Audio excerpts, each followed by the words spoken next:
Okay, guys, well, like as I said, we could have touched on any number of races. We've got a couple from Hawke's Bay, a couple from Te Rapa that we want to have a look at. And the first one's race number 6, Steve. The Power Turf Sprint 1200 brings together a nice field of sprinters.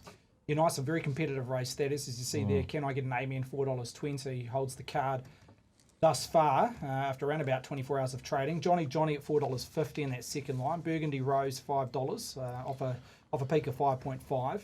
Belclair in that fourth line at $6.50. Summer Monsoon in a point, 10 into 9. Hold the Press gone the other way, 9 out to 10. Scotch, a sticky gate, but a solid support there in the middle market, $11. The Spottin at 16, she has the same quote with the local No Time to Jazz. And Stumpy, best of the rest, has to carry a fairly big weight at a $21 price. So no clear lead here, Thaddeus. There's been a sprinkle of money for the fave, Burgundy Rose, Belclair, and also Summer Monsoon. Yeah, okay, BP. Well, they lined up that Telegraph form last time with Can I Get an Amen and put plenty on. It's well backed again, but not quite as much. It was a good one from Can I Get an Amen. She's a talented sprinter. Yeah, and if you like that form, well, you've got the chance of backing the winner of that race out of the Lightning and Can I Get an Amen, or a number of other horses out of that race. You know, you work your way down the book, you've got Stumpy, who finished into 5th position. You've got Cavallo Veloce, who finished into 3rd. And you've got Burgundy Rose, who ran 2nd in the Lightning. And then, of course, as I said, the Lightning winner in Can I Get an Amen. So that's a good form reference. Then you've got the Johnny form line where, look, this is a horse who was beaten last time to the races 2nd up. He does go strongly left-handed, does Johnny. With a low draw, and Lindsay Satherley, you know, who has stuck with the horse with a Northern meeting on, where she would have had the opportunity of some rides out of Te Rapa, has decided to stay with the horse and venture to Hawke's Bay with the runner, and with a good barrier draw, we know that where he's going to posse up. And look, it's a short course race, and there's other speed runners in the event, but he's very quick out of the barriers, isn't he, Johnny? And then it's around Burgundy Rose, who has just found a nice piece of form currently, hasn't she? Look, she's a horse that was winning out of Otaki and then finished that very close 2nd in behind Can I Get an Amen. Belclair in form. This race is like many races over the Easter Saturday racing, where there is, if you can make some money on Easter, there is some races there that provides the opportunity. $4.50 favourites, big fields. Riverton, for instance, is huge like that in the races out of Te Rapa. And this is just one of those races where you could like 5 or 6 runners and still not find the winner.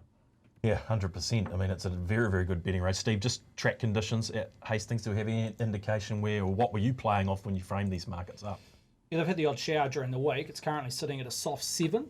But I'm predicting it might come back to maybe a slow 5 or soft 5. Not sure it'll come back to a good track. Now the good track is rating a 3 and a 4 pentrometer reading. Yeah. And then it hits into the soft 5 with the new wordings. But soft 7 currently, so there's going to be genuine fire out of the track. Hopefully it comes back to a soft 5. Yeah, okay. Paul, what are your thoughts here in the Power Turf? No, you're a Johnny, man. You got him that day when he won, the best bet, if I remember correctly. Yeah, well, the carders always have him ready to go fresh up, so... Okay, I'll remember that for next time. Yeah, put it in the pocketbook, yeah. Look, the favourite, Can I Get an Amen? She's in the form of her life. Of course, won that listed sprint at Trentham. 4th in the Telegraph behind Levante and Rockin' Horse, and we all saw what those two did across the ditch. Yeah. At Flemington, and I thought she built on her run in the Live-In Stakes late last year. She's just kept going from there. Yep. So I do actually like the look of Can I Get an Amen, but I thought there'd be something in the double digit that surely could sort of run a race for us. And I'm having a look at the local, the Pam Holden train, No Time to Jazz. She's been racing through the grades almost as quickly as she runs her races, and she won here last time. Over 1,200 metres, and although this is a big step up in grade and class for her, and I'm sure Steve will be able to go, well, you know, there's 7 lengths per... Pour cold water on it. Yeah, but look, all she has to do is finish half a nose in front of the runner-up, and we're going okay. So, yeah, at $16, I thought she was a wee bit of a go. No Time to Jazz. Yeah, okay, it's going to be something to get you off Johnny. So Can I Get an Amen and No Time to Jazz. Steve, what were the thoughts around the pricing team here with this race? A competitive one. You settled on Can I Get an Amen? Yeah, look, she probably brings the best form leading into the race. Obviously, you go back 2 starts, the Telegraph, well spoken about.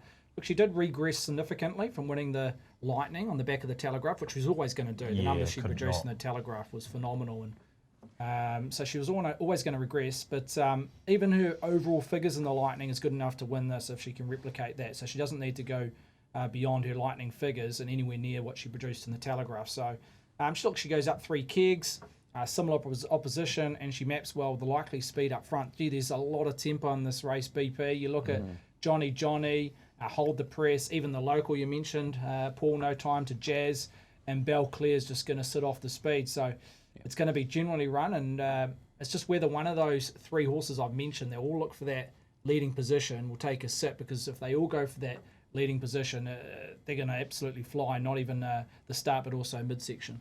Thoughts, Pops? Yeah, look, it could be an all-for-one job, or it's just one horse that finds that position and everybody else keeps away. So it's almost a double-edged sword, isn't it, sometimes when you see all this pressure in the race and you visualise, 3 horses from different barrier positions hunting forward and finding that position, but is there one horse that has the better speed with the better barrier draw to find that position, with others then trying to find that position of outside leader and not trying to hustle as much? But I think overall how the race looks to map, it is strong tempo, and that will play right into the hands of Can I Get an Amen, just with where she's drawn just away from that pressure, so that means at least All Press has the right options, where the horse can land and try and find that sweet spot just in behind the speed in that 4th or 5th position. If that's the case and they're ticking along and she's just there smoking her pipe, she'll be the one to look out for. Burgundy Rose also falls into that category, just maybe a slightly more stickier barrier draw for Burgundy Rose, but does meet the favourite a kilo better than they did when they met last time to the races. So that gives her the opportunity. So it just sets up for maybe a closer to sit off that speed. In saying that, I still think Johnny can be a relatively good chance in the race, because he is a horse who could get that position first of being up against the rail if he's quick out of the barriers, and then it's down to what happens from a horse like Hold the Press, who's drawn 10 of 13. The other interesting horse in the race, if the track does hold in that 6 or 7 position, if you're just trying to find a roughie, is Magic Encanto. Now, I know this horse has run over a lot of different distances, and best distances have been sort of the 1,600 metres. This is 1,200 metres, but doesn't mind the dig in the ground. You go right back to the start of the spring, the horse was winning a Taranaki Breeders, was placed here in the Wairarapa Breeders and behind Cinerama when finishing into 2nd position. Just one of those horses that bobs up at a really big price when unexpected, with a good draw on the home track, with a little bit of cut in the ground, a chance of just taking a spot in behind speed, sitting on the rail. She just might be one of those horses that could lob 3rd or 4th, could be a top 4, a nice chance for the trifectas and first 4s if you're trying to spice it up. Does go up and down the distance bands a bit, Magic Encanto? Here's a quiz question for you on the spot, BP. Can you name a horse in recent times, Magic Encanto presents the source on Saturday, to be accepted for the feature sprint and the feature staying event on one day? Now, look, the chance of the horse running in both is very, very small, but that is still the case. At present, the horse is down and accepted for both the sprint and the feature staying race. Could do Elisa Carrington. Yeah. Look, no, I can't think of one right now. I mean, the only other horse who wasn't on the same day, but is Avantage, isn't it? Where, look, she was a horse who could run from 1,200 metres in a Telegraph Railway and then could be competing at the end of the season in a Bone Crusher Stakes. But in terms of the same day, no, you've got me there. Yeah, fair enough. Yeah. Just want to have a quick chat about Gospodin. Horse with a good record. Is this too short for it, Steve? What are we thinking here? Because it's a big price. Got a good horses, or framing a pretty good horses record. I don't think the 1200's any drama. It's just it's whether it can operate on a better surface. I think they would have want the meeting to be run now, where it's sitting on that mid-range of soft. But Right. the improving track has to be the concern. I think a lot of punters just want to see how it performs on a better surface, because a lot of its best figures have been on a heavy deck. Okay. BP, surmise the race. How would you be investing your hard-earned here in the power turf? Yeah, I just can't get away from Can I Get an Amen, just with how the race can develop for her. And with a strong tempo race, it just means that she's going to get into that right position, you'd imagine, in that sort of 4th, 5th, 6th position, just away from speed. And if she can run close to what she's done already this season, she'll be the one to beat. Okay. Paulie, how'd you attack it? Yeah, Can I Get an Amen on top, but No Time to Jazz for a top 3 at around 450 at the moment. Okay. Any final thoughts, Steve?